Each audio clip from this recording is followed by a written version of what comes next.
The Ukrainian armed forces attempted an offensive in the direction of Kursk. On the morning of January 5th, near the village of Berdin, the Ukrainians attacked with 2 tanks, a demolition vehicle, and 12 armored fighting vehicles with paratroopers. Despite heavy losses, they managed to break through mine barriers and reach the outskirts of Berdin and Novosotnitskoye. But then the offensive faltered. An attempted attack on Berdin resulted in the death of up to 200 AFU servicemen and the loss of dozens of armored vehicles.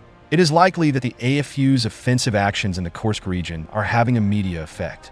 Kyiv urgently needs to show U.S. President-elect Donald Trump that Ukraine retains its military potential and is capable of resistance. Vladimir Zelensky must interrupt the negative information background of the continuation of the Russian offensive on all parts of the front.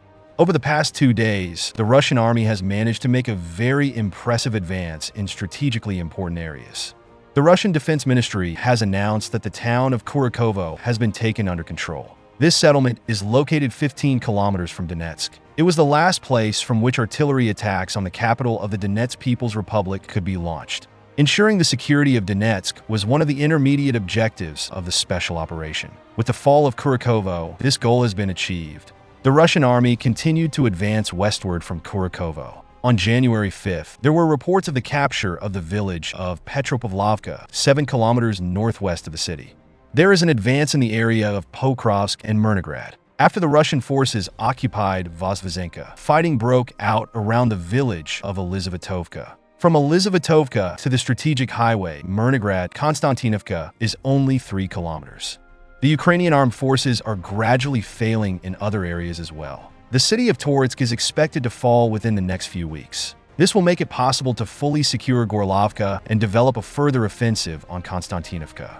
On January 4th, the Russian Defense Ministry announced an advance in the direction of Oskol and the capture of the village of Nadia. In the South Donetsk direction, Velikaya Novosayolka is actually semi-encircled.